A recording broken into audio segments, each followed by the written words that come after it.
The leather of Adrian Knight's office chair squeaked beneath me as I shifted position for the third time in as many minutes, the sound unnaturally loud in the hushed space. My fingers flew across the keyboard, transcribing notes from his morning meeting while my lower back protested the 4 hours I'd already spent hunched over this desk. The scent of his cologne, something dark and expensive with notes of cedar and bergamot, lingered in the air even though he'd left an hour ago for lunch with investors. It was a smell I'd come to associate with danger and desire in equal measure, a combination that kept me off balance every single day. 6 months. That's how long I'd been Adrian Knight's personal secretary, and still, the sight of him walking through that door every morning sent my pulse racing in a way that had nothing to do with professional anxiety. He was beautiful in the way dangerous things are beautiful, all sharp angles and controlled power wrapped in $1,000 suits. Dark hair swept back from a face that could have been carved from marble, storm gray eyes that missed nothing, a mouth that rarely smiled but when it did, made my knees weak. I was pathetic. Completely, utterly pathetic. The phone on my desk buzzed with an incoming text. My brother, Matt. Still on for tonight? You promised. No backing out. I'd been trying to back out all week, but Matt had insisted. His friend was in town, just for the weekend, and they wanted to check out that new club downtown, the one with the impossible wait list that somehow Matt had gotten us on. The thought of loud music and crowded spaces after the week I'd had made me want to curl up in bed with a book instead. But I'd promised. And I never broke promises to Matt, not after everything.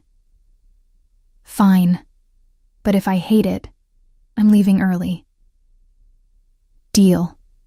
Pick you up at 9. I set the phone down and returned to my work, trying to ignore the way my eyes kept drifting to the closed door of Adrian's private office.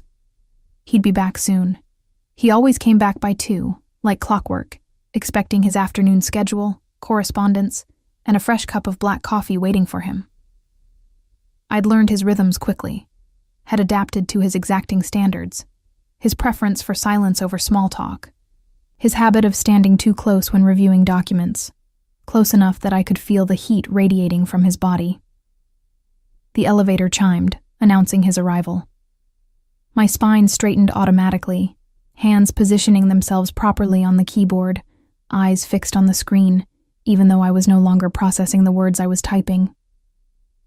The door to the outer office opened, and I felt, rather than saw him enter, the air pressure changing subtly with his presence. Miss Collins, his voice was a low rumble, precise and controlled, with just a hint of an accent that suggested Irish roots tempered by years in America. I looked up, offering the polite, professional smile I'd perfected over 6 months. Mr. Knight, your 2 o'clock is confirmed, and I've prepared the briefing you requested. I gestured to the folder on the corner of my desk, not trusting myself to stand and hand it to him. The black pencil skirt I wore was professional but unforgiving, and I'd already caught him looking at my legs once this morning, though his expression had revealed nothing. He crossed to my desk with that fluid grace that reminded me of a predator, all coiled energy beneath perfect control. His hand reached for the folder, but his eyes remained on me, assessing in a way that made my skin heat. You look tired. The observation caught me off guard. Adrian Knight didn't do personal observations. He commanded, directed, occasionally praised my work, but never commented on my appearance beyond ensuring I maintained his standards for how his office should be presented. I'm fine, sir. Just a long week. It's only Wednesday. His lips quirked slightly, not quite a smile. Perhaps you're not sleeping well. The knowing tone in his voice made my cheeks flush. He couldn't possibly know about the dreams, the ones where those gray eyes looked at me with something other than professional detachment, where that controlled facade cracked, and he touched me the way I sometimes imagined when I was alone and honest with myself. I sleep perfectly well, Mr. Knight. The lie came smoothly, practiced. Will there be anything else? He studied me for a moment longer, And I had the unsettling sensation that he could see right through me, could read every inappropriate thought I'd ever had about him. Then he straightened, the moment passing, walls slamming back into place. Ensure the conference room is set up for the 2 o'clock, and cancel my 7 o'clock dinner. Something's come up. Of course. He disappeared into his office, the door clicking shut with quiet finality, and I released the breath I'd been holding. This was my life now, walking a tightrope between professionalism and desire, maintaining perfect composure while my insides turned molten every time he came near. By 5 o'clock, I was drained. The 2 o'clock meeting had run long, with Adrian emerging only to request additional documents, each interruption another opportunity for those gray eyes to linger on me a moment too long. Or was I imagining it? Reading things into neutral interactions, because I was desperate for any sign that he saw me as something more than efficient office equipment? You're leaving. It wasn't a question. He'd appeared in his doorway, jacket off, sleeves rolled to his elbows, exposing forearms corded with muscle and scattered with dark hair. The sight shouldn't have affected me the way it did. It's 5:30, sir. Unless you need anything else? Where are you going? The question was casual, but something in his tone made me pause. Out with my brother. Why? Nowhere important, I hope. You look like you need rest, not entertainment. Irritation flared, sudden and sharp. He had no right to comment on my plans, no right to that vaguely disapproving tone. I was his secretary, not his property. I can manage my own social calendar, Mr. Knight. His eyebrows rose fractionally, the only sign of surprise at my uncharacteristic sharpness. Then that almost smile appeared again, dangerous and unsettling. Of course you can. Enjoy your evening, Miss Collins. The dismissal was clear, and I gathered my things quickly, desperate to escape the suffocating awareness that filled the space between us. Only when I was safely in the elevator, doors closing on his floor, did I allow myself to slump against the wall. This couldn't continue. This constant state of tension, of wanting something I could never have from a man who probably didn't even see me as fully human. Maybe tonight would help. Maybe losing myself in music and crowds would remind me there was a world beyond Adrian Knight's orbit. Matt picked me up at 9 exactly, his beat-up Honda a stark contrast to the sleek black vehicles that surrounded Adrian's building. My brother was all smiles and enthusiasm, his friend Ryan equally energetic as they discussed the club we were headed to. You're going to love it, Bree. The music is incredible, and the vibe is exactly what you need after being cooped up in that office all week. I'd chosen my outfit carefully, a deep blue dress that was daring for me, falling to mid-thigh with a neckline that hinted at curves usually hidden beneath conservative work attire. My hair was down, loose waves instead of the severe bun I wore to the office. I looked different. I felt different. For a few hours, I could be someone other than Adrian Knight's perfectly professional secretary. The club was everything Matt had promised, pulsing with bass that I could feel in my chest, lights cutting through artificial smoke, bodies moving in rhythm on the packed dance floor. We found a spot near the bar, and Matt ordered drinks while Ryan surveyed the crowd with the practiced eye of someone who knew how to have a good time.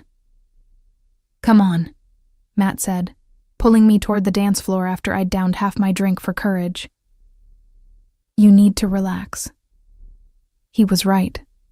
The music was infectious, and surrounded by strangers, I could let go of the careful control I maintained every day.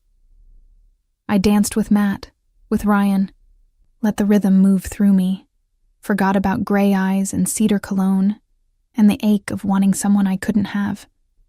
I was laughing at something Matt said, his arm around my shoulders in that casual brotherly way, when I felt it. That prickling awareness, the sense of being watched. I turned, scanning the crowd, and my heart stopped. Adrian Knight stood at the VIP section's edge, elevated above the main floor, his gray eyes locked on me with an intensity that cut through the chaos like a blade. He wasn't alone. Several men in expensive suits flanked him, clearly business associates, but his attention was entirely on me. On me and Matt, specifically on Matt's arm around my shoulders.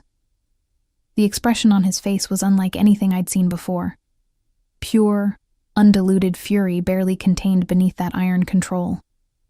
His jaw was clenched, hands gripping the railing in front of him so tightly his knuckles had gone white. He looked like he wanted to murder someone, and that someone was probably my brother. Bree? Matt followed my gaze, his arm dropping automatically. Who's that? Before I could answer, Adrian was moving, cutting through the crowd with single-minded determination, people parting instinctively before him. His eyes never left mine, and I couldn't look away, frozen like prey watching a predator's approach. He reached us in seconds that felt like hours, his presence immediately commanding attention. The space around us cleared as if by magic, clubgoers sensing danger and creating distance. Miss Collins. His voice was deadly quiet, but it carried over the music. This place is not for you. The words landed like a slap. Around us, people were staring, intrigued by the drama unfolding. Matt tensed beside me, confused but protective. Excuse me? I found my voice, though it shook with a mixture of embarrassment and fury. What gives you the right? I'm not discussing this here. You're leaving, now. His hand reached for my arm, proprietary and commanding. That's when Matt stepped between us, his frame smaller than Adrian's, but his stance unmistakably protective. Hey, back off. That's my sister you're talking to. The word sister hung in the air. I watched Adrian's face, saw the moment comprehension dawned, followed immediately by something that looked almost like horror. His hand dropped, his entire posture shifting as the reality of his mistake crashed over him. Your brother, he repeated, the words emerging slowly, carefully, as if he was testing their weight. Yes, my brother. Matt Collins. Matt, this is Adrian Knight, my boss. I emphasized the last word, letting him hear my anger, my humiliation. Who apparently thinks he has the right to dictate where I spend my personal time. Adrian's throat worked as he swallowed, and for the first time since I'd met him, he looked genuinely uncertain. I apologize. I misunderstood the situation. Clearly, my voice was ice. Now, if you'll excuse us, we were having a perfectly nice evening before you decided to ruin it.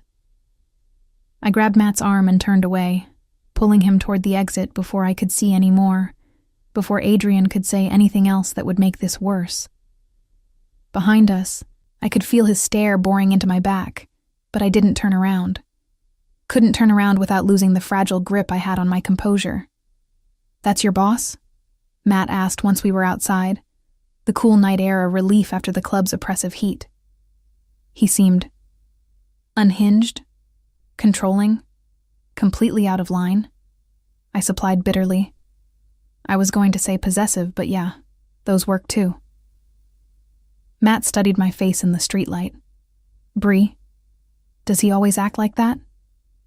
No, never. I don't understand what just happened. But that was a lie. I understood perfectly. Adrian Knight had seen me with another man and lost control, had let whatever simmering attraction I'd sensed between us explode into jealous fury. And now I had to face him tomorrow, had to walk into that office and pretend none of this had happened.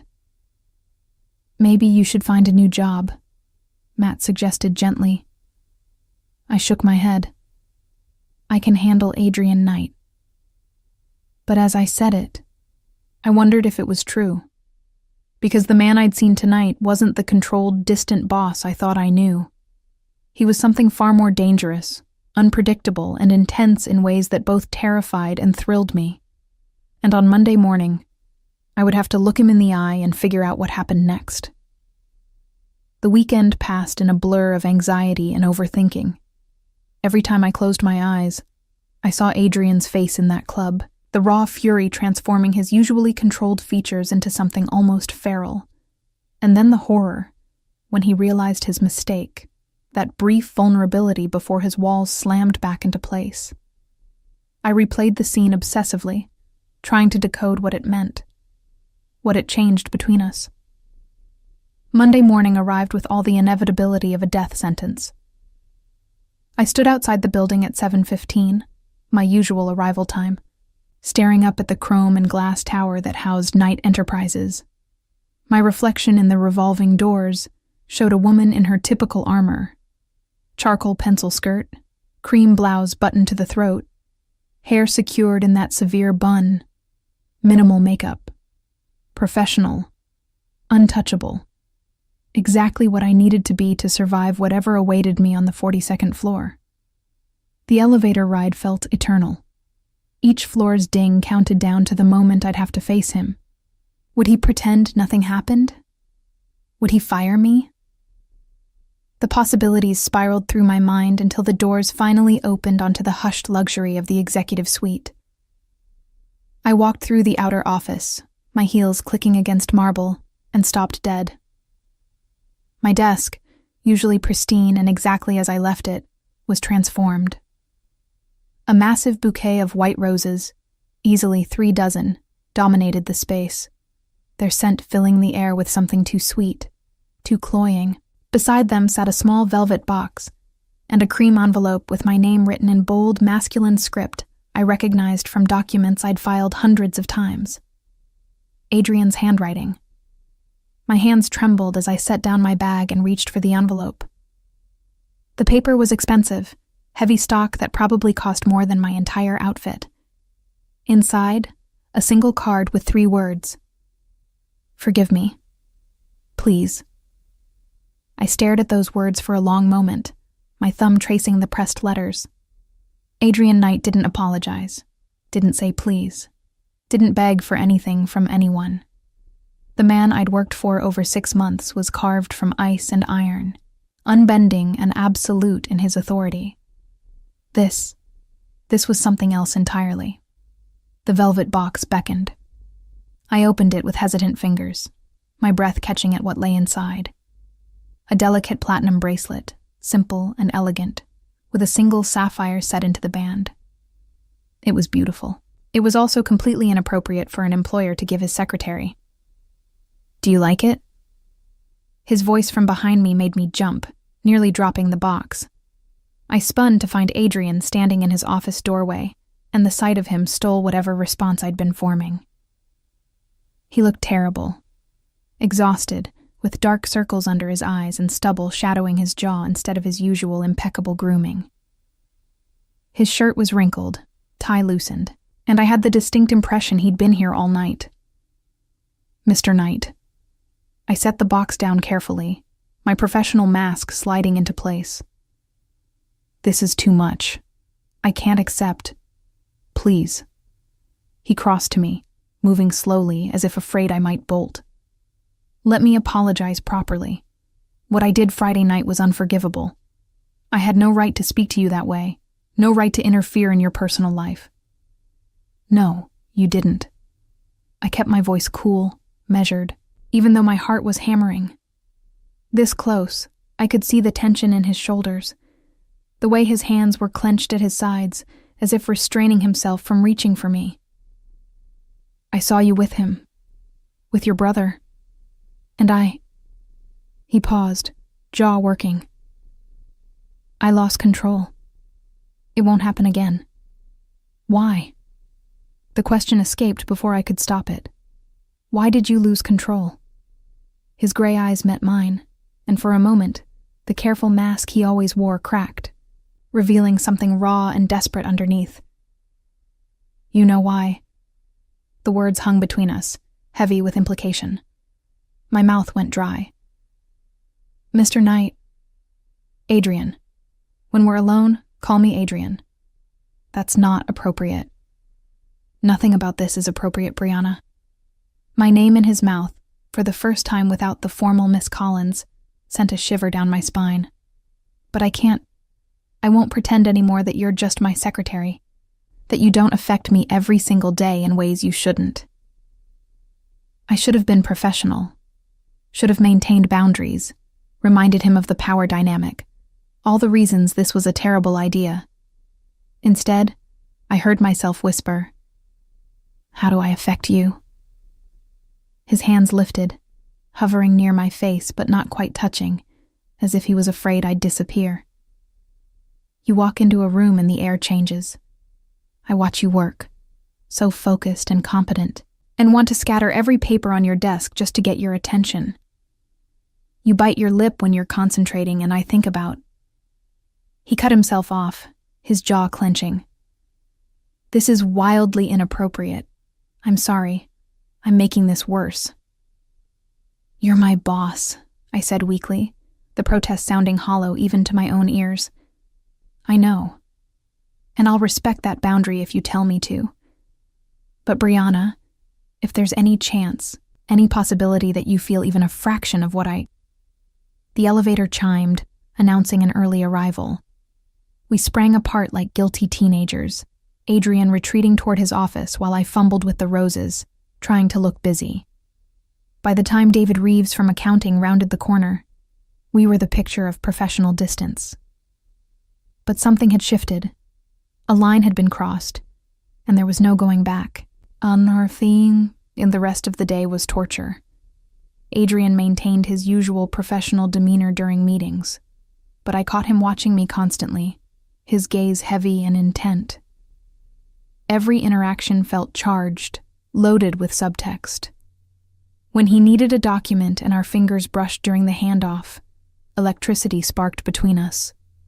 When he stood behind my chair to review something on my computer, his breath warm against my neck, I had to grip the desk to steady myself. By lunch, I was wound so tightly I thought I might snap. I escaped to the break room, needing space to breathe, to think, to figure out what the hell I was doing. That's where Janine from HR found me, her face pinched with concern. "Brianna, can we talk for a minute?" Dread pooled in my stomach. "Of course." She closed the door, lowering her voice. "I'm probably overstepping here, but I consider us friends. The flowers on your desk this morning. People are talking. They're just an apology. I accidentally offended Mr. Knight over the weekend." Janine's expression said she didn't believe me for a second. "Honey, I've worked here for 12 years. Adrian Knight doesn't send flowers and jewelry as casual apologies. Be careful, okay? He's not. He's complicated." "What do you mean?" She hesitated, clearly debating how much to say. "There are rumors about his personal life, about what he's involved in beyond the legitimate business. I don't know details, but the kind of men he meets with, the way security around him operates. Let's just say Knight Enterprises isn't the only enterprise Adrian Knight runs." The implication chilled me. "Are you saying he's..." "I'm saying be careful. He's dangerous in more ways than just being your boss." She squeezed my shoulder. "And for what it's worth, I've never seen him look at anyone the way he looks at you. But that doesn't necessarily make it safe." After she left, I sat in the empty break room, Janine's warning echoing in my mind. What did I really know about Adrian Knight? Only what he allowed me to see in the office. The rest was shadows and speculation, a carefully constructed facade that might be hiding something dark. I should have been terrified, should have started updating my resume, planning my escape from whatever dangerous game I'd stumbled into. Instead, I found myself intrigued, drawn to the mystery of him in ways that probably said concerning things about my judgment. When I returned to my desk, there was a note waiting, written in Adrian's bold script. "My office, 5:30, please." I knocked on his door at exactly 5:30, my heart in my throat. His voice, deep and commanding, called for me to enter. He was standing by the floor-to-ceiling windows overlooking the city, his back to me, shoulders tense beneath his perfectly tailored jacket. "You wanted to see me, Mr. Knight."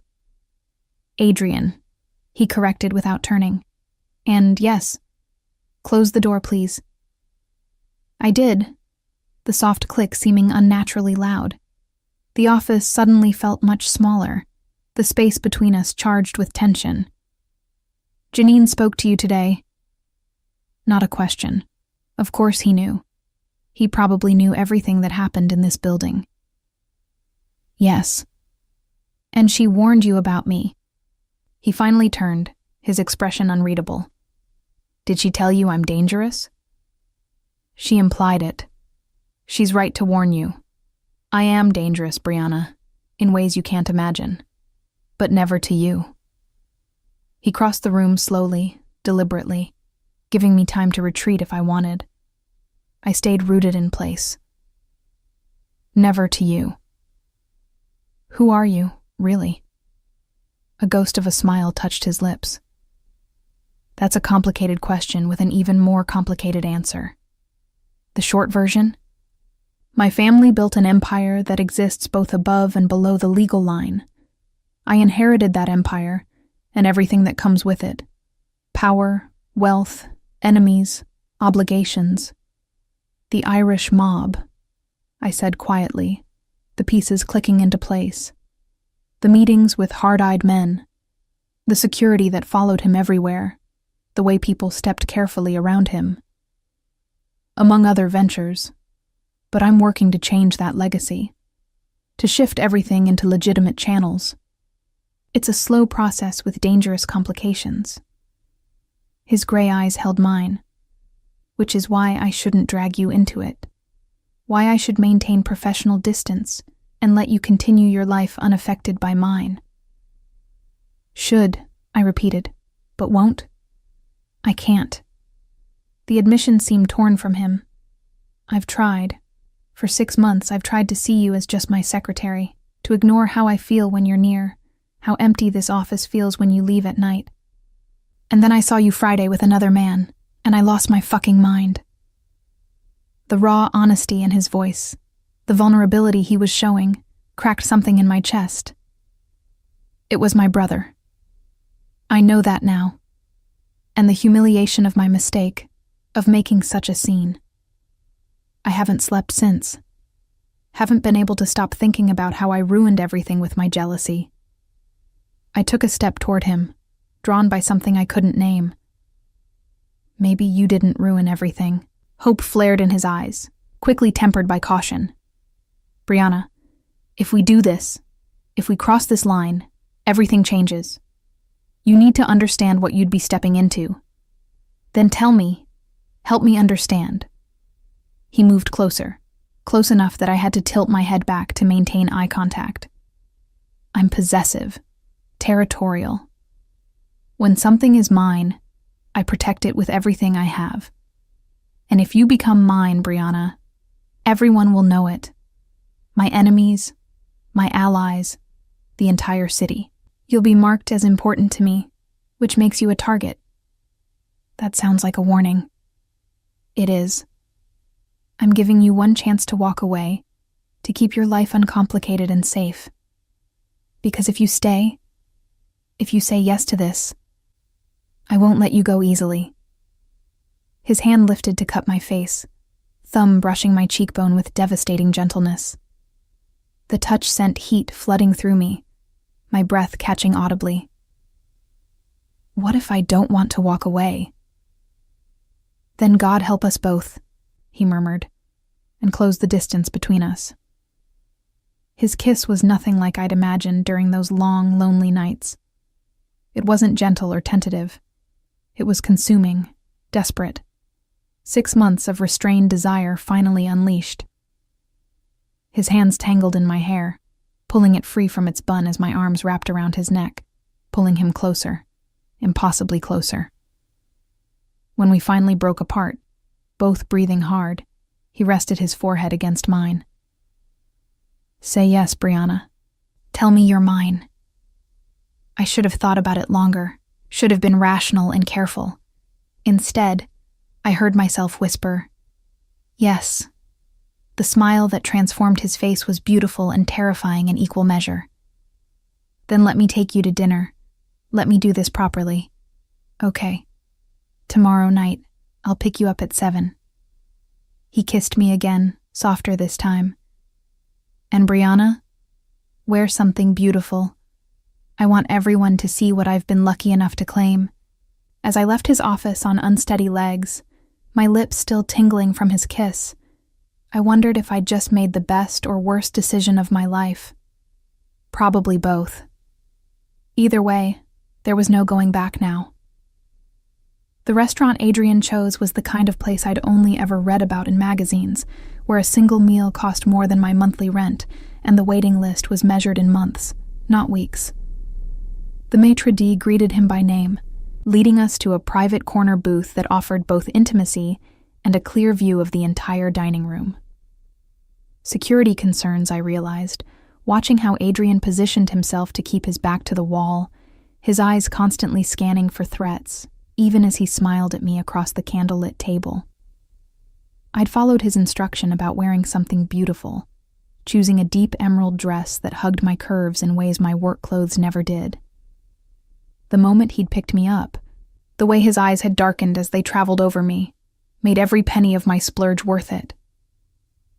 "You're staring," I said softly, a smile tugging at my lips. "I'm memorizing," he corrected, reaching across the table to take my hand. His thumb traced circles on my palm, the simple touch sending shivers up my arm. "How you look right now, in this light. The way that dress makes your eyes look impossibly green. How when you smile, really smile, you have this dimple right here." His finger touched my cheek, the gesture achingly tender. "Adrian Knight, are you a romantic?" His expression turned wry. "Not typically. You seem to bring out sides of me I didn't know existed." The waiter appeared and Adrian ordered for both of us in flawless Italian, the language rolling off his tongue with casual elegance. I watched him, fascinated by this version of him I'd never seen. In the office, he was all business, controlled and commanding. Here, with his jacket off and his tie loosened, candlelight softening the hard edges of his face, he seemed almost human. "Tell me about your family," he said once we were alone again. "Your brother seems protective of you." "Matt's been looking out for me since we were kids. Our parents died when I was 16, and he basically raised me even though he was only 20 himself." I took a sip of wine, letting the memory wash over me without the usual sting. "He worked 3 jobs to keep me in school, made sure I went to college. Everything I have, I owe to him." Adrian's expression darkened. "I'm sorry. For what I said to him, for assuming he forgave you already. I called him yesterday, explained that my boss had overstepped and apologized. I didn't mention the hour-long interrogation that followed, Matt's protective instincts going into overdrive. But he wants to meet you properly, says any man interested in his sister needs to pass inspection." I'd expect nothing less. His fingers tightened on mine. "And he should be protective. You deserve people who look out for you. What about your family? You mentioned an empire you inherited." His jaw tightened, the openness shuddering briefly before he consciously relaxed. "My father, Liam Knight, built Knight Enterprises from nothing. He came from Belfast with empty pockets and a sharp mind. Started with a single pub, then another, then investments and properties until he owned half the city. Some of it legal, most of it not. And you inherited all of it. When I was 25, too young, too unprepared, but he didn't give me a choice. Heart attack in his office, dead before the ambulance arrived." Adrian's thumb stilled on my hand. I'd known about the darker side of his business, had worked in it since I was 16, but running it was different, being responsible for hundreds of people, for decisions that could cost lives. I had to grow up fast. The vulnerability in his voice made my chest ache. That's a lot of weight to carry alone. I had my brothers, Colum and Finn. They helped shoulder the burden, kept the wolves at bay while I figured out how to lead. His eyes met mine, shadows lurking in their gray depths. But even they don't know everything. Some decisions, some darkness, you carry alone because sharing it would only spread the poison. I squeezed his hand. You don't have to carry it alone anymore. Not if you don't want to. Something in his expression cracked, revealing a hunger that had nothing to do with the food being placed before us. Brianna, I need you to understand something. What I feel for you, it's not casual. It's not something I can compartmentalize or control. I want all of you, completely, and I want you to know exactly what that means. Then tell me. No more half-truths or careful omissions.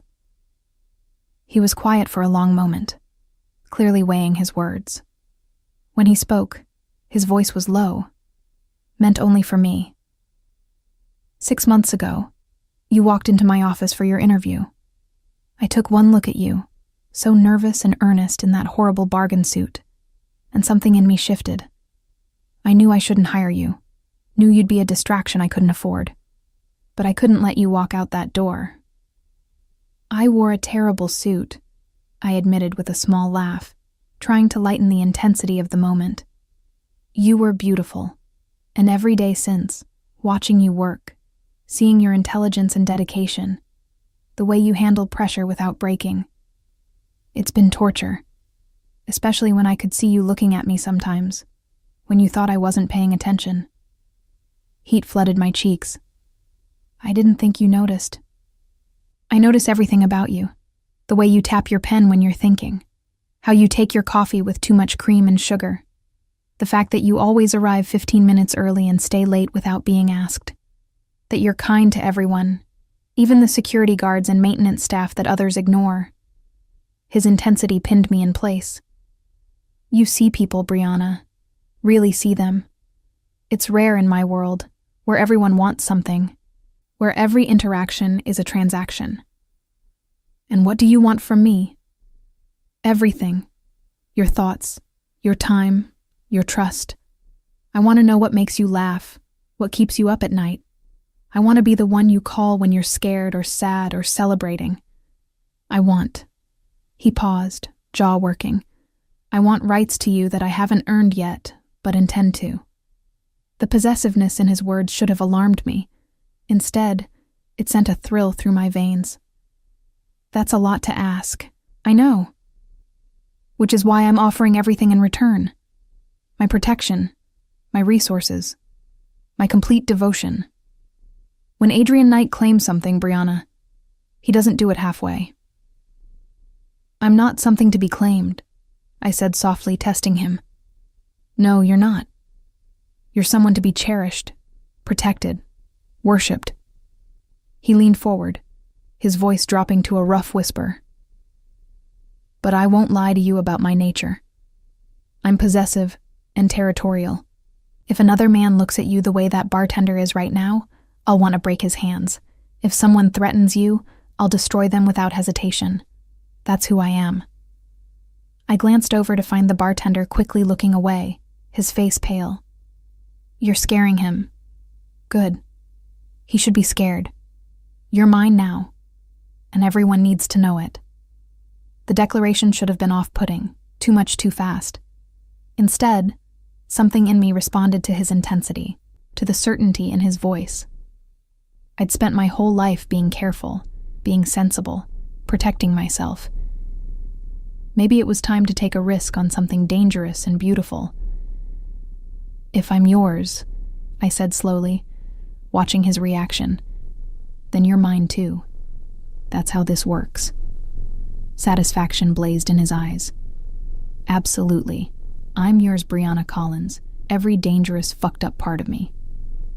The rest of dinner passed in a blur of conversation and heated glances. He told me about his mother, Siobhan, who died when he was 12, leaving his father to raise 3 wild boys alone. About Colum's reckless streak and Finn's ruthless business sense. About the legitimate businesses he was slowly building to eventually replace the illegal ones. About his dream of a legacy his children could be proud of. Children. The word hung in the air between us, heavy with implication. Getting ahead of yourself? I teased, trying to lighten the moment. Maybe. But when I know what I want, I don't see the point in pretending otherwise. His hand found mine again, possessive and warm. I want a future with you, Brianna. I want to wake up next to you every morning and fall asleep with you every night. I want to watch you be brilliant in meetings and then take you home and make you forget your own name. Adrian, I breathed, his name a prayer and a plea. Tell me you want that too. Tell me I'm not alone in this madness. You're not alone, I whispered. I want it too. I want you, even though I shouldn't, even though it's complicated and dangerous and probably a terrible idea. The best things usually are. He signaled for the check, his eyes never leaving mine. Come home with me tonight. Let me show you what being mine really means. My breath caught. I'm not.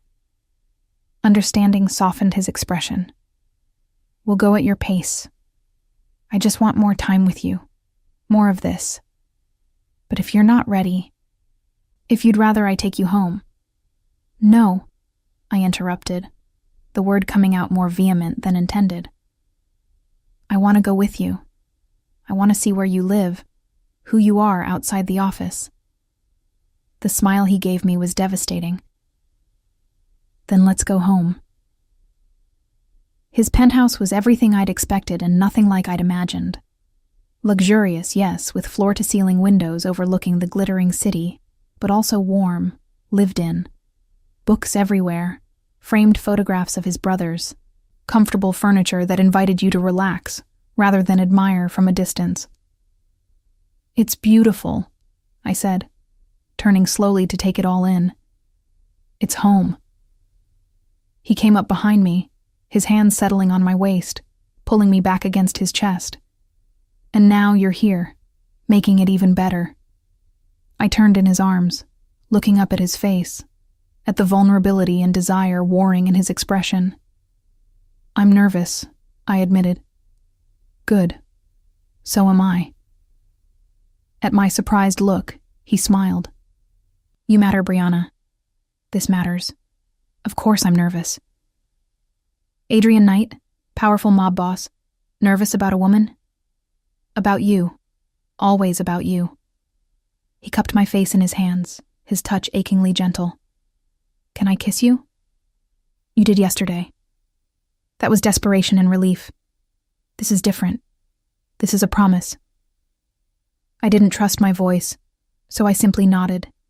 His kiss was slow, thorough, a claiming that went bone deep. His hands roamed my back, mapping my curves through the thin fabric of my dress, while mine tangled in his hair, pulling him closer. Heat built between us, slow and inexorable as lava. When he lifted his head, we were both breathing hard. I should stop, he murmured against my lips. Should let you go before I can't. What if I don't want you to stop? His eyes darkened to storm clouds. Brianna, I want this. I want you. My hands found the buttons of his shirt, fumbling slightly with nerves and desire.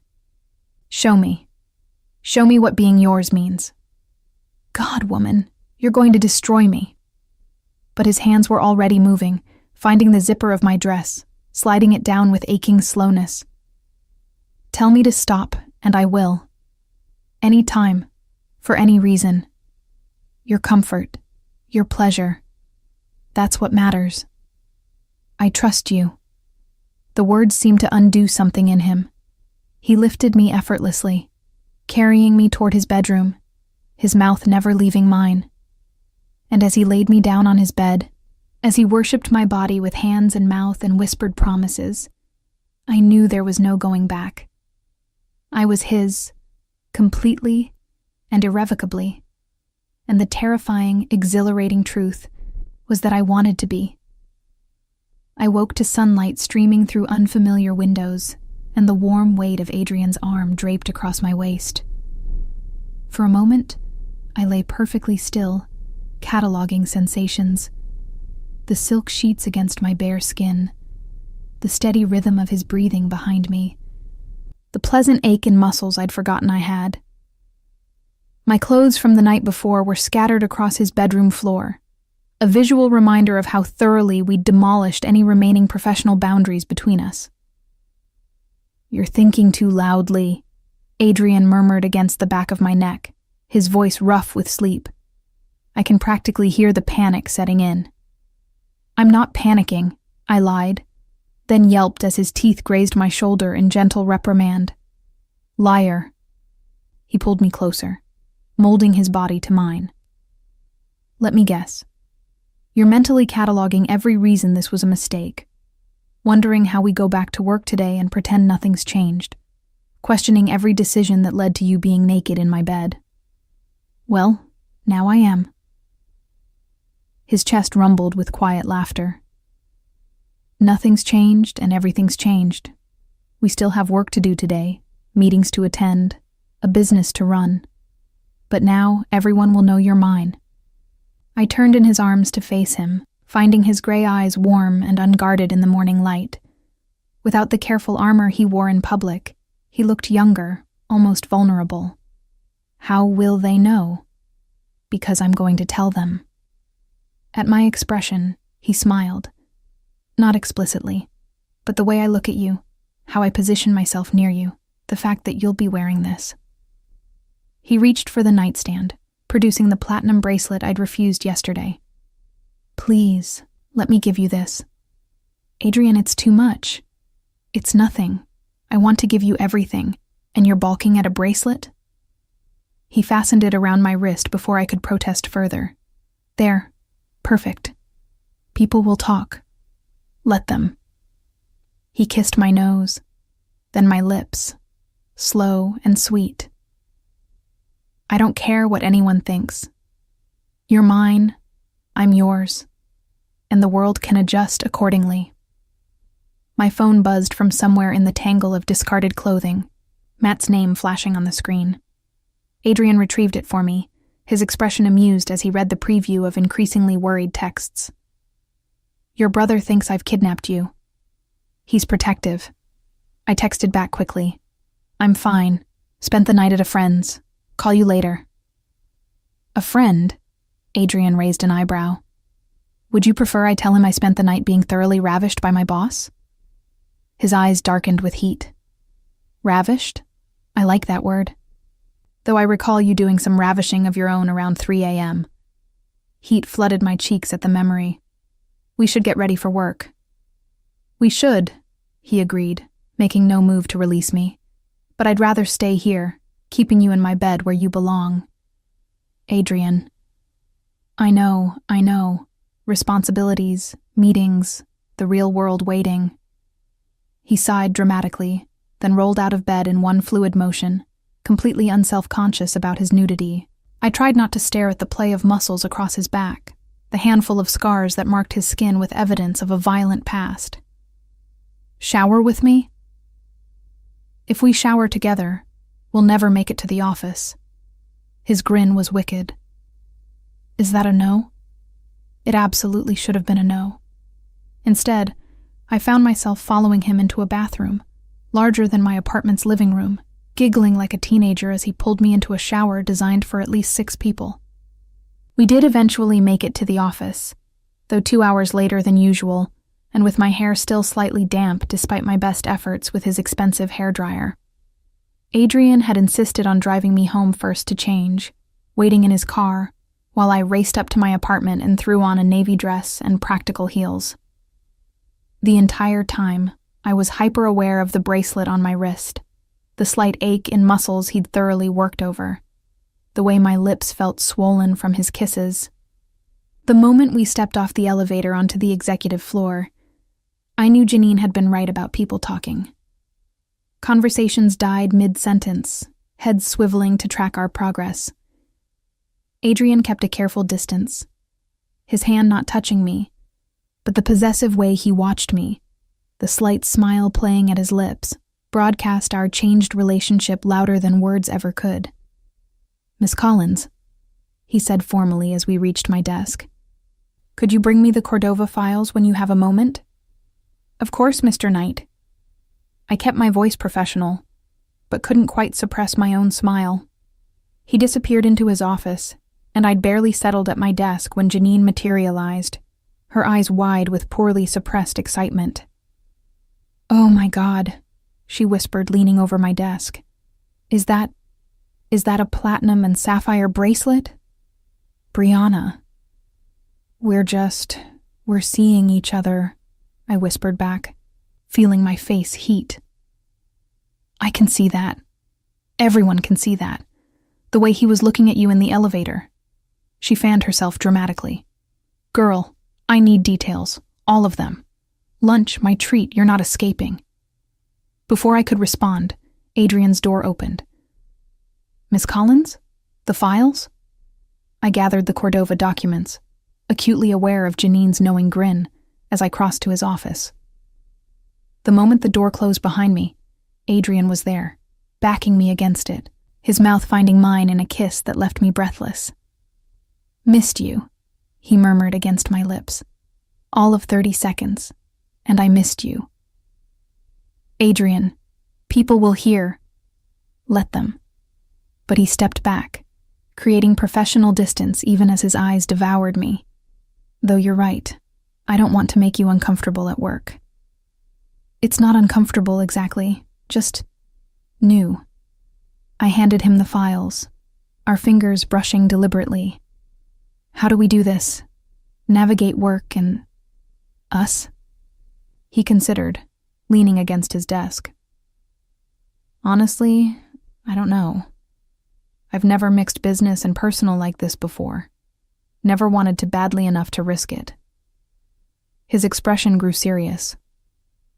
"But I refuse to hide you, Brianna. I won't sneak around or pretend you mean nothing to me. So if that creates complications, we'll handle them together." "What if the board objects? What if there are rules about—" "I own the majority shares. I am the board, for all practical purposes." He pulled me closer, his hand settling on my waist. "And even if there were rules, I'd break them for you. Fire me if you want, but you're mine, and I'm not giving that up for anyone." The absolute certainty in his voice should have been frightening. Instead, it made me feel safe, cherished, protected in ways I'd never experienced before. "You're crazy." "About you? Absolutely." He kissed my forehead, then released me with obvious reluctance. "Go, before I lock this door and scandalize the entire office." I fled, my cheeks burning but my heart soaring, his quiet laughter following me out. The rest of the morning passed in a blur of meetings and calls, normal work punctuated by heated glances and small touches whenever we were alone. Adrian kept his promise about not hiding our relationship, his hand finding my lower back as he guided me into conference rooms, his eyes seeking mine across the table, small gestures of possession that marked me as his in front of colleagues and clients alike. At noon, I escaped to lunch with Janine, desperate for another woman's perspective on the insanity my life had become.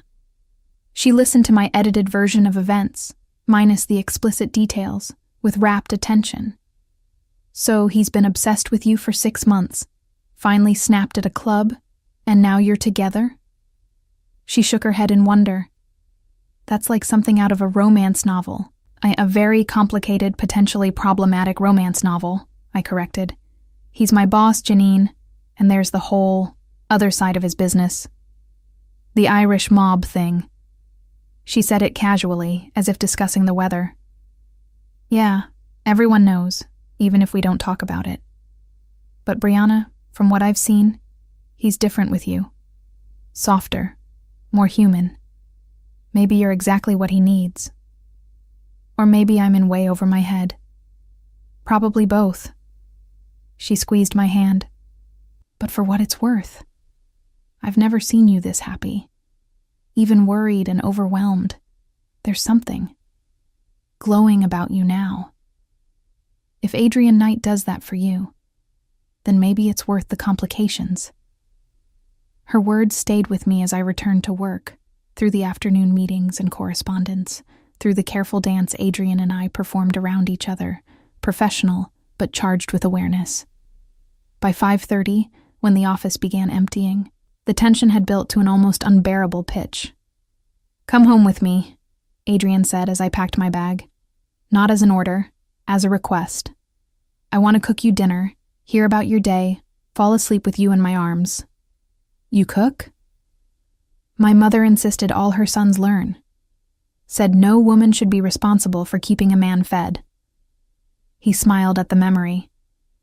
"I make a decent pasta and an excellent roast. Very traditional." The domesticity of the offer, so at odds with his dangerous reputation, made my decision easy.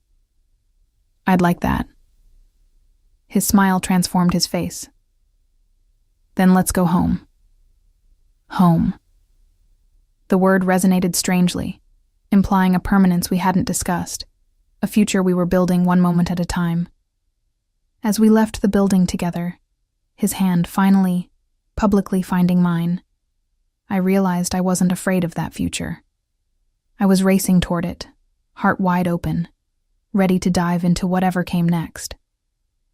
Because Adrian Knight, dangerous and possessive and impossibly complicated, felt like home in ways I'd never expected to find, and I was done fighting it. 2 weeks passed in a haze of stolen moments and carefully maintained professional facades. At work, I was still Miss Collins, efficient and proper, managing Adrian's schedule and correspondence with the same dedication I'd always shown. But the moment we were alone, the masks dropped. He'd pull me into his office between meetings, stealing kisses that left me flushed and breathless. His hand would find mine under the conference table during presentations, his thumb tracing circles on my palm while he discussed quarterly projections with perfect composure. The nights were mine, ours, a separate world where Adrian Knight, feared businessman and mob boss, became simply Adrian. He kept his promise about cooking, and I discovered he was as meticulous in the kitchen as he was in the boardroom, preparing elaborate Italian meals while I perched on his counter, sipping wine and watching the play of muscles under his shirt as he worked. We'd eat on his balcony overlooking the city, talking for hours about everything and nothing, learning each other's rhythms and preferences. I learned that he took his coffee black but secretly loved sweet things, that he read poetry in Irish when he couldn't sleep, that he had a scar on his ribs from a knife fight at 17. He learned that I was terrified of heights, but loved his balcony because he made me feel safe, that I sang off-key in the shower, that I'd always dreamed of writing, but never had the courage to try. "Write for me," he'd murmured one night, his fingers tangled in my hair as we lay in his massive bed. "Let me read your words, know your thoughts. They're not good enough. They're yours. That makes them perfect." It was those moments, when his guard was completely down, that I fell hardest, not for the powerful man who commanded empires, but for the one who held me like I was precious, who listened to my rambling thoughts with genuine interest, who made me feel seen in ways I'd never experienced. But reality had a way of intruding on even the most perfect bubbles. It started with small things. A black SUV following me to the grocery store, subtle enough that I might have imagined it. Strange clicking sounds on my phone during calls with Matt. The feeling of being watched when I was alone in my apartment. I mentioned it to Adrian one morning after he'd picked me up for work, and his expression went cold and dangerous in a way that reminded me exactly who he was, beyond the tender lover I'd been falling for. "How long?" His voice was deadly quiet. "A few days. Maybe a week." I thought I was being paranoid. His hands tightened on the steering wheel. "You're not paranoid." "Fuck." He pulled out his phone, barking orders in rapid Irish before switching to English. "Colum, I need a full security detail on Brianna, effective immediately. Yes, now. I don't care what you have to pull from. Make it happen." "Adrian, what's going on?" "Someone's watching you, tracking you, which means someone knows you're important to me." His jaw clenched. I knew this would happen eventually. I just hoped I'd have more time to prepare. Fear, cold and sharp, sliced through me. Prepare for what? For my enemies to notice you, for them to see you as a weakness they can exploit. He took my hand, his grip almost painful. I'm not going to let anything happen to you, do you understand? You're mine, and I protect what's mine. Maybe I should go stay with Matt for a while. Distance myself until... No. The word was absolute. That would only make you more vulnerable. At least when you're with me, I can control the security, ensure your protection. Your apartment's not secure enough. Your brother's place even less so. So what? I just move in with you? Give up my life completely? His eyes met mine, storm gray and unyielding. If that's what it takes to keep you safe, yes. I'm not negotiating on this, Brianna. Your safety isn't optional. I wanted to argue, to insist on maintaining some independence, but the steel in his voice told me it would be pointless. And truthfully, the fear curling in my stomach made his protectiveness feel less like control and more like the shield I desperately needed. Okay, I whispered. Okay. Relief flooded his expression. I'll have your things moved today. You won't need to go back to your apartment except to collect personal items. Adrian, this is moving too fast. Life is short and dangerous in my world. I don't have the luxury of slow. His hand cupped my face. I know it's a lot, but I'd rather have you angry with me and alive than independent and vulnerable. The meeting that morning was tense, Adrian's usual composure cracking around the edges. His brothers, Colum and Finn, were there, along with several men I recognized as high-ranking in his organization. They spoke in low, urgent tones, switching between English and Irish as they discussed security protocols and potential threats. I sat in my usual spot, taking notes, trying to appear professional, even as terror gnawed at my insides. These men were talking about violence with the casual familiarity of discussing the weather, planning responses to threats I'd only half understood. Marcus Brennan's making moves in the dockyard, Colum was saying. He's been quiet since the Sullivan deal, but my sources say he's rebuilding, looking for weaknesses. Brennan. Adrian spat the name like a curse. That washed-up thug should have stayed in Boston where he belongs. He blames you for losing the Sullivan contract, Finn added, his voice clinical. Says you undermined him with false information to the family. I simply told them the truth about his shoddy merchandise and tendency toward violence. Not my fault they made the logical choice. Adrian's eyes flicked to me, softening fractionally. Is Brennan behind the surveillance? Likely. He's been asking questions about your personal life, your routines. Someone fed him information about Miss Collins. The casual way they discussed me, as if I were a chess piece in some deadly game, made my stomach turn. I stood abruptly, the chair scraping loudly against the floor. Excuse me. I need a moment. I fled to the bathroom, locking myself in a stall and trying to breathe through the panic. This was real. Not some romance novel fantasy, but actual danger. Actual people who might hurt me to get to Adrian. What had I gotten myself into? The door opened, and I heard heels clicking on tile. Brianna, it's Janine. Let me in. I unlocked the stall, and she pulled me into a hug without a word, letting me shake against her shoulder. I'm in over my head, I whispered. Yeah, you are. But you're also the strongest person I know. She pulled back, meeting my eyes. You survived losing your parents, put yourself through college, built a career from nothing. You can survive this, too. What if I can't? What if staying with Adrian just puts more people in danger? What if leaving him makes you more vulnerable? She squeezed my shoulders. He's scary, yeah, and his world is dangerous. But I've watched him these past 2 weeks, Brianna. The way he looks at you, positions himself between you and any potential threat. The security measures he's implementing. That man would burn the city down to keep you safe. That's what I'm afraid of. Then don't give him a reason to. Work with him, let him protect you, but don't lose yourself in the process. You're not just his woman. You're Brianna Collins, brilliant and capable and strong. Hold on to that. Her words steadied me, gave me something solid to grip. I cleaned up my face, straightened my spine, and returned to the conference room where Adrian immediately rose, concern etched in every line of his body. "I'm okay," I said, before he could ask. "Continue." He studied me for a long moment before nodding, resuming his seat. But his hand found mine under the table, holding tight.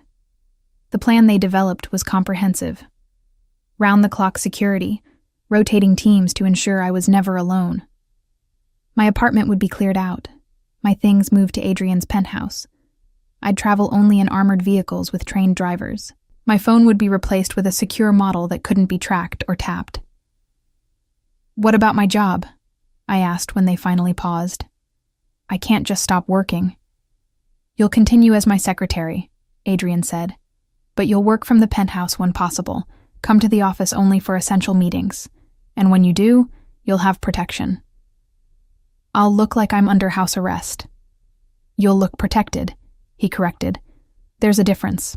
The reality of my new normal settled over me like a heavy blanket. This was what loving Adrian Knight meant. Sacrifice, precaution, constant awareness of danger. I could walk away, could end this before it went any further. But looking at him, at the fear he was trying to hide beneath his authoritative facade, I knew I wouldn't. "Okay," I said again, the word feeling like acceptance and surrender all at once. "Okay." And that night, after my things had been moved and my apartment surrendered, I stood in Adrian's penthouse, our penthouse now, feeling unmoored. Everything had changed so quickly, my carefully constructed independence dissolved in the face of threats I couldn't see or fight. Adrian found me on the balcony, staring out at the city lights. He wrapped his arms around me from behind, his chin resting on my shoulder. "Regrets?" he asked softly. "Reservations," I corrected. "This is a lot, Adrian. My whole life has been turned upside down in 2 weeks. I know. And I'm sorry. If I could change what I am, the world I come from, I don't want you to change." The realization surprised me even as I said it. I just want to feel like I still have some control, some say in what happens to me. He turned me in his arms, his gray eyes serious. "Then tell me what you need, what boundaries matter to you. I'll protect you, but I don't want to cage you in the process. I need to still see Matt. Regularly, not just supervised visits. Done. He can come here, or we can meet somewhere secure. Whatever you need. I need to work, really work, not just pretend from home. We'll make it happen. Carefully, but yes. And I need you to be honest with me about the dangers. No more shielding me from reality." He hesitated, clearly wrestling with his protective instincts, before nodding slowly. "That's harder, but yes. You deserve the truth, even when it's ugly." "Then tell me about Marcus Brennan. Why does he hate you so much?" Adrian sighed, leading me to the outdoor couch and pulling me against his side. 5 years ago, Brennan was trying to expand his Boston operations into New York. He approached the Sullivan family for backing, promised them exclusive access to import channels through the docks. But his merchandise was shit, mixed with dangerous additives that were killing people. I couldn't stand by and watch him poison half the city for profit. "So you told the Sullivans." I gave them evidence, autopsy reports, testimonies, financial records proving he was cutting costs at the expense of safety. They cut ties, and Brennan's expansion collapsed. His jaw tightened. He's blamed me ever since, sworn he'd make me pay. I just never gave him an opening until now. Until me. Until you. He cupped my face in his hands. "You're the first thing I've cared about more than business, more than reputation or power. And men like Brennan, they see that as weakness." "Is it? Weakness?" "No." The certainty in his voice was absolute. "It's the opposite. You make me stronger, Brianna. Give me something worth fighting for beyond my own survival. But it also makes me vulnerable in ways I've never been before." I kissed him then, pouring everything I felt into the contact. Fear and love and determination all tangled together. "Then we'll be vulnerable together, and we'll be strong together too." His arms tightened around me. "I love you. I know it's too soon. I know I should wait. But I love you, Brianna Collins. Completely. Irrevocably." The words should have terrified me. Instead, they felt like coming home. "I love you too, my dangerous, complicated, beautiful man." We stayed like that, wrapped in each other under the stars, while the city sprawled beneath us and danger circled somewhere in the darkness. Tomorrow would bring new challenges, new fears to face. But tonight, we had each other. And somehow, that felt like enough. The morning started like all the others since I'd moved into Adrian's penthouse 2 weeks ago. His alarm at 6, the warm press of his body against mine, his lips trailing kisses across my shoulder until I stirred. Routine, domestic, almost normal, if you ignored the security team stationed outside our door, and the armored vehicle waiting to take us to work. "Morning, Mo Crowy," he murmured against my neck, using the Irish endearment he'd recently started favoring. "My heart," he'd translated when I asked, though the way he said it implied I was more than just his heart. I was his everything. "Morning." I turned in his arms, finding his gray eyes already alert, scanning my face for signs of distress. He'd been hypervigilant since the threats started, constantly monitoring my mood, my safety, my every breath. It should have been suffocating. Instead, it made me feel cherished in ways I'd never imagined. "Sleep okay?" "Better with you here." It was true. Despite everything, despite the danger and the upheaval, I slept better in his arms than I ever had alone. He kissed me properly then, slow and deep, his hands roaming familiar paths across my body.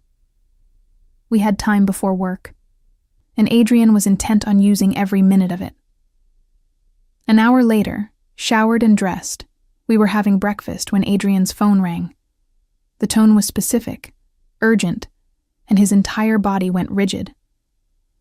"Colum," he answered, his voice clipped. "What is it?" I watched his expression darken, the shutters slamming down until he looked like the dangerous man I'd first met, rather than the tender lover I'd woken up beside. When he hung up, his knuckles were white where he gripped the phone. "What's wrong?" "Brennan made his move. He's got Matt." The world tilted. "What?" "No, Matt's at work. He was grabbed from the parking garage an hour ago. Colum just got the message." Adrian was already moving, pulling on his jacket, checking the gun I knew he always carried. "He wants a meeting. Neutral ground, just him and me. He'll release Matt unharmed if I come alone." "It's a trap. Of course it's a trap." His voice was cold, clinical. "But he has your brother, which means I don't have a choice." I grabbed his arm, terror making me shake. "Then I'm coming with you." "Absolutely not.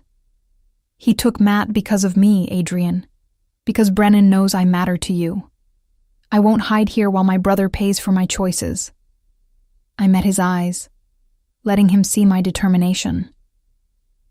"Besides, Brennan wants to hurt you. Having me there might be the only thing that keeps you both alive." He looked like he wanted to argue, to lock me in the penthouse and handle this alone. But something in my expression must have convinced him, because he swore quietly in Irish and nodded once. "You stay behind me at all times. You do exactly what I say without question.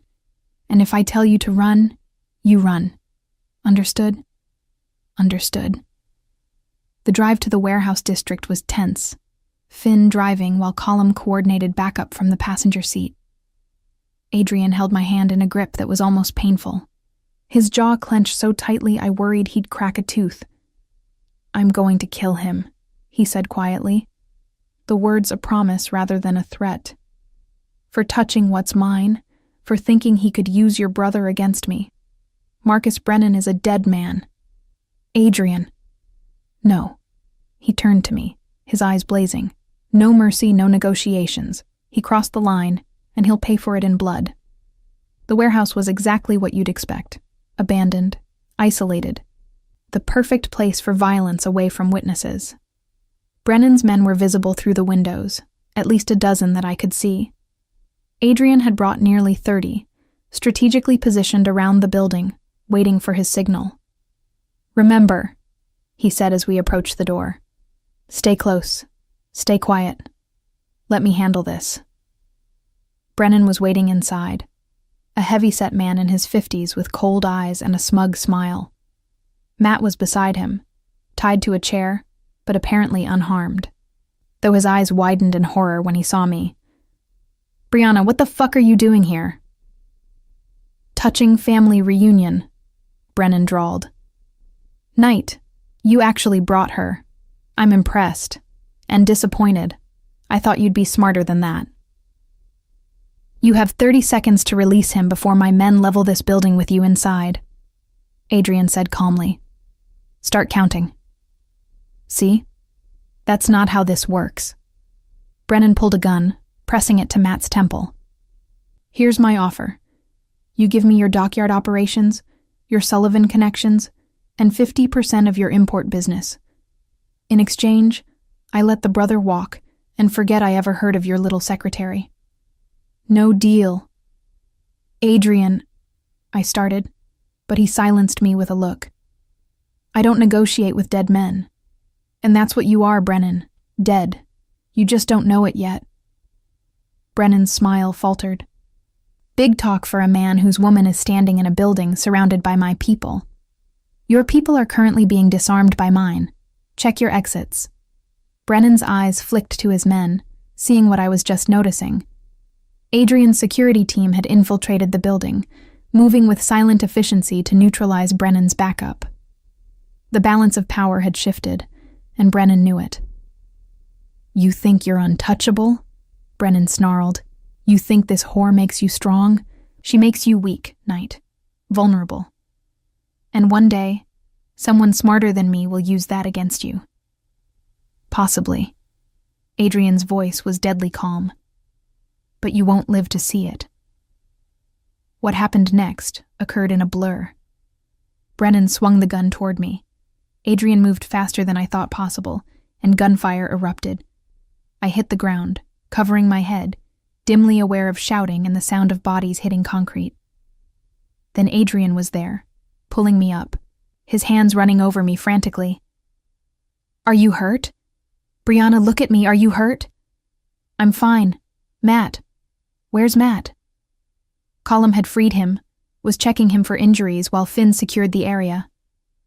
Brennan lay on the ground, bleeding but alive, Adrian's men surrounding him with weapons drawn.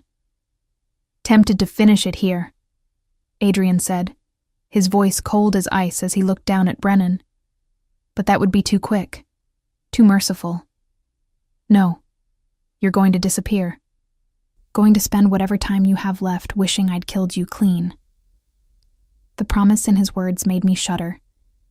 This was the man I loved, yes, but also the mob boss, the one capable of calculated cruelty when crossed.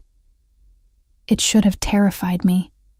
Instead, I felt only relief that his violence was directed at someone who'd threatened my brother, who'd tried to use me as a pawn. Matt pulled free from Colum's check, rushing to embrace me. "Jesus, Bree, are you okay? I'm so sorry. I didn't know." "None of this is your fault."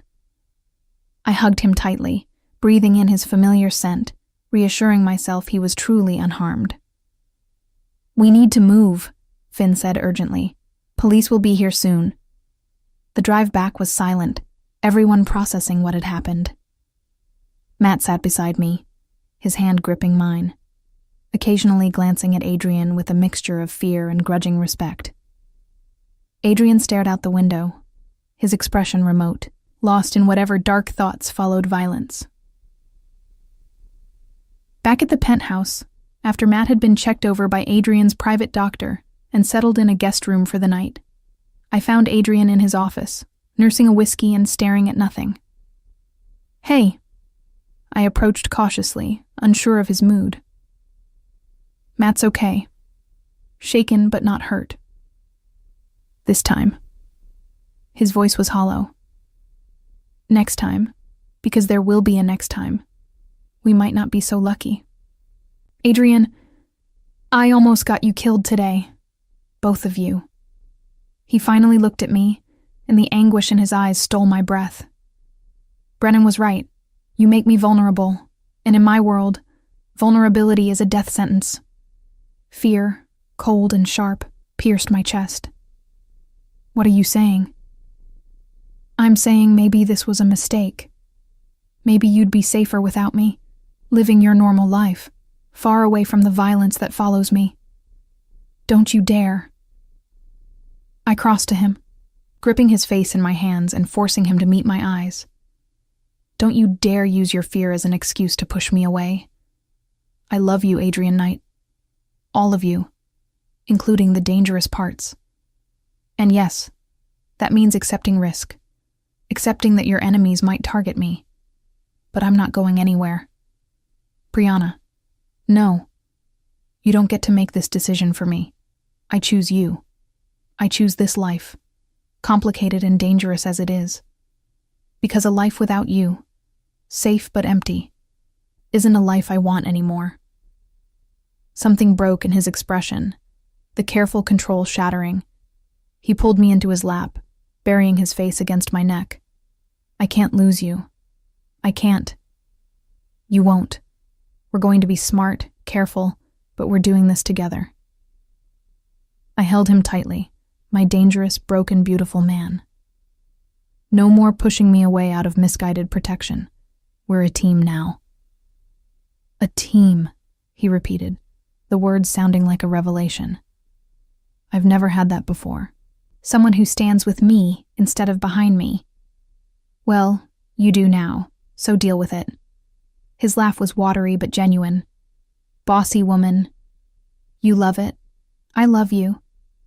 He kissed me fiercely, desperately, pouring every emotion into the contact. "God help me, I love you more than anything."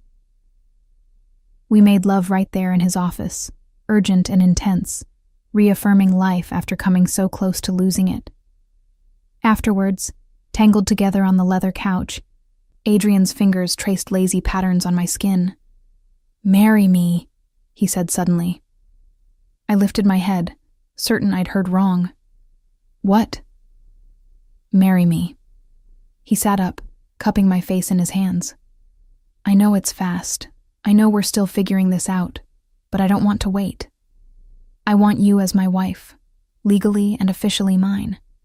I want everyone to know that you're protected by my name, my resources, everything I have." "Adrian, that's insane. We've only been together a month. I've wanted you for 7 months. Loved you for at least 3. A month of actually being together doesn't change what I know in my bones. You're it for me, Brianna. My heart, my future, my everything. So marry me. Please." I should have said no. Should have insisted we wait, be practical, think this through. Instead, I heard myself whisper, "Yes." His smile was blinding. "Yes?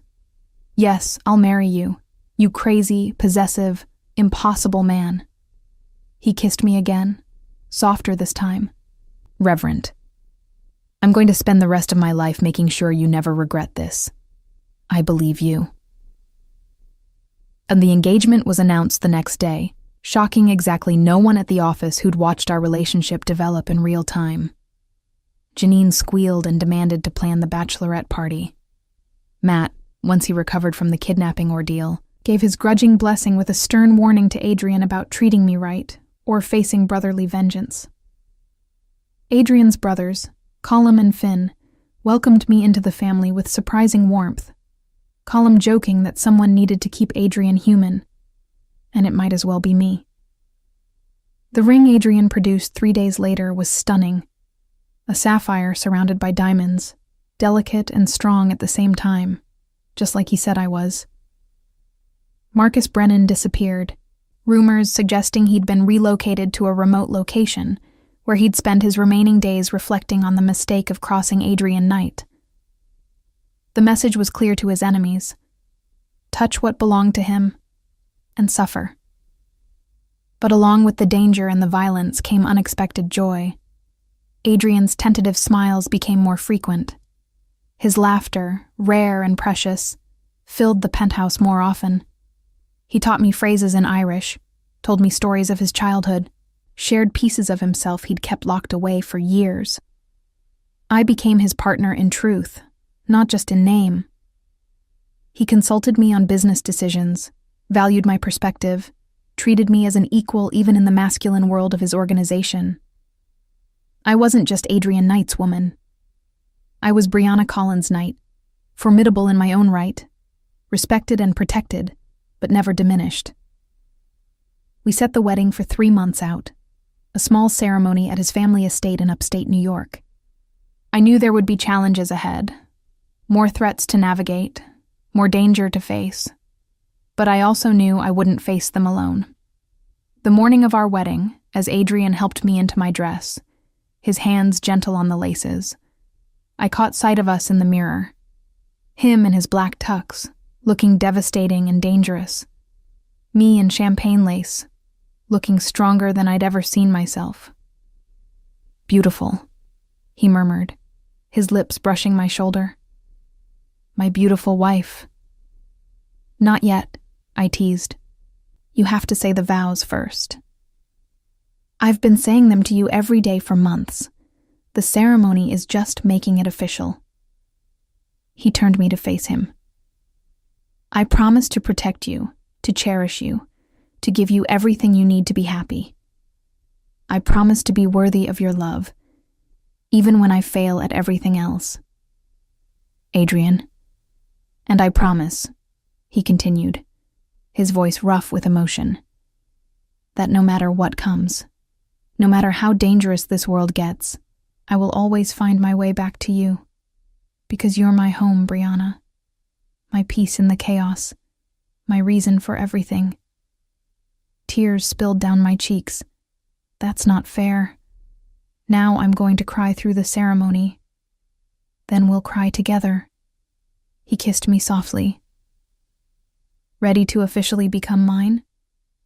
"Ready to officially become ours," I corrected. "Ours," he agreed, the word sounding like a prayer and a promise. I like that better. As we walked down the aisle together, no one giving me away because I'd always belonged to myself, I looked at the faces surrounding us. Matt, proud and protective. Janine, weeping happy tears. Adrian's brothers, standing as groomsmen with weapons hidden under their suits. This strange, complicated family I'd found myself part of. And Adrian beside me, his hand tight on mine, his eyes reflecting every emotion in my own heart. My dangerous man, my impossible love, my future. When the priest asked if I took Adrian Knight to be my husband, in sickness and in health, for richer or poorer, for better or worse, I didn't hesitate. I do. And when Adrian kissed me, sealing our vows with the passion that had defined us from the beginning, I knew I'd made the right choice. This life, with all its complications and dangers, was exactly where I belonged. With him. Always with